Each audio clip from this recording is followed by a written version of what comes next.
Hey guys, Prowl 1701 here, and today we're going to talk about 5 essential Third Doctor stories, continuing with our essential series I've been doing.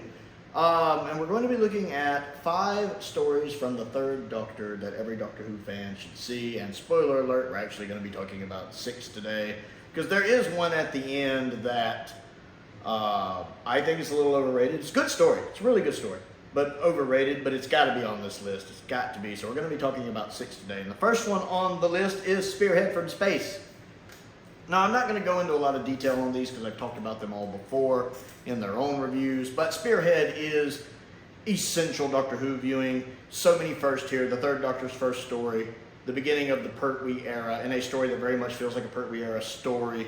It's the first time we see Unit as kind of main characters instead of just showing up for the episode. It's the first episode of Doctor Who in color, and the first episode of Doctor Who in the 70s. And it's just a really good story. You have legendary writer Bob Holmes working on it, so you know it's more than likely going to be a good one. The Autons are a fantastic villain. Lots of good acting performances, even from the guest cast. The guy who's trying to figure out what's going on in the toy shop, the one who gets killed in the tent. The guy who's like the right-hand man of the Nestine, who always looks slightly off, because he's also a wax figure. The actor playing him is doing a good job. There's always something off about him. You swear he never blinks.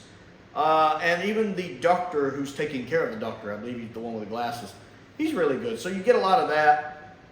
It's a great introduction to Carol and John. This episode is one of the reasons why I like Carol and John as much as I do. I feel like she was never written quite as good afterwards, although the alternate version of her, Inferno, is really good. But I love how she's written in this story. I love how snarky she is. Oh, it's not a police box, it's a spaceship. It's one of my favorite lines in Doctor Who, just the way she says it. I love the sass, I love it. So many good things going on in Spearhead from Space. Every Doctor Who fan needs to see it. Next on the list is Inferno, and again, I won't go into it. I reviewed Inferno recently, and I've raved about it many times. You guys know I love Inferno. It's my favorite Pertwee story, but it is regarded as a classic and a masterpiece for a reason. It is an excellent 7-parter that never drags. It is a 7-parter that fills out its runtime perfectly. And it has so many different plot points going on, but it juggles them all masterfully. I mean, it never, ever drops the ball, ever. And it's some great performances from the main cast and the guest cast, and a lot of fun seeing Nicholas Courtney, John Levine, and Carol and John playing the alternate versions of themselves, which I'm sure they had a ball with. So that was a lot. It's a lot of fun to watch while also being a very good story and a very dark story. I love Inferno. Every Doctor Who fan needs to see Inferno. If you see one Pertwee story, see Inferno. Next on the list is Day of the Daleks, which is my personal favorite Dalek story from the Pertwee era. If you can only watch one Pertwee Dalek story, watch Day of the Daleks. Especially if you can get the special edition with the updated effects. I prefer all 3 versions. I've seen the regular, the special edition, and the omnibus. I like them all, but the special edition is my baby. It is my favorite. For the Dalek voices alone, it would be my favorite. Those Dalek voices are much improved in the special edition. I love the story with the time paradox. I tend to love time travel stuff, probably one of the reasons I'm a Doctor Who fan. And especially when it has timey-wimey side effects and rules it has to adhere to, which this one does. I really love how that works in the story. Again, I like the guest cast, and the Doctor himself is putting in, or John Pertwee is putting in a great performance. So I would definitely recommend that one. Next on the list is The Three Doctors, which of course is our first multi-Doctor story, and in my opinion, the best multi-Doctor story we've ever gotten. Anytime Troughton and Pertwee are on screen together is just gold. I love how their doctors don't get along at all. They have such good chemistry. And the fact that Pertwee and Troughton actually do got along fine in real life, I enjoyed.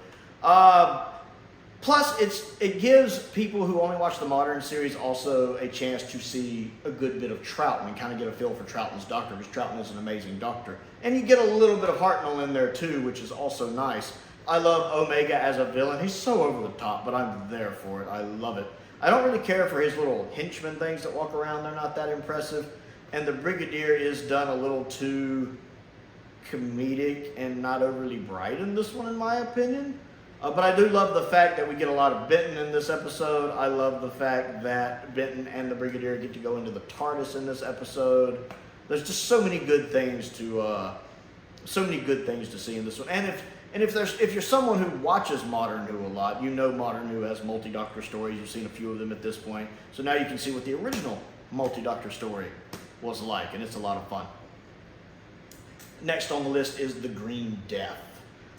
This is a very serious one. It's got some great political commentary on multiple things, including the dangers of AI, which is very prevalent now in 2023. Matter of fact, that is probably more important now than it was when this episode really aired. So it's interesting how a Doctor Who episode from like 1972 or 73, whenever Green Death aired, 73 I believe, can be even more relevant now than it was then. It is a fantastic companion departure, one of the best. And the ending is so sad, and considering that's not just the ending of the story, but the ending of the season. It's an interesting way to end it. Very sad, very, you can bring a tear to your eye, you know. We have some great effects in it. We also have some naff effects in it, to be fair, but we do have some really good effects in it that I like. Again, the unit team's getting stuff to do, which I like.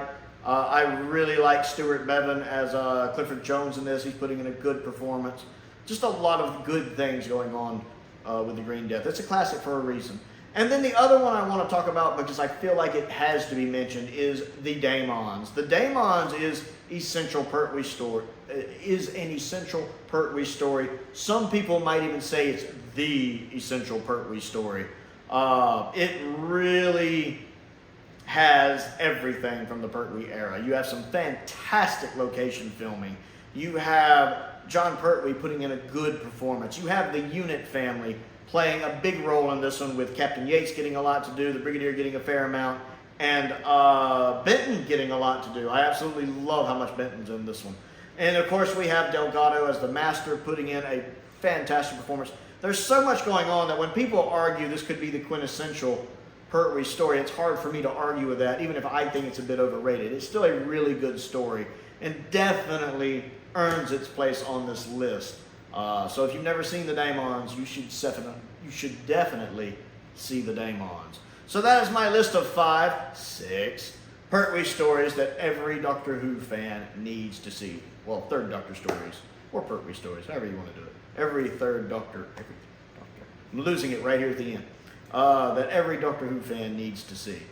I would like to know what you think of my list and which 5 or 6 you would pick. So comment down below and let me know. Other things to do, don't forget to click the like button and the subscribe button. That helps me out, and I certainly appreciate it. I also have a P.O. box if there's anything you would like to send me to look at and review, Doctor Who related or otherwise.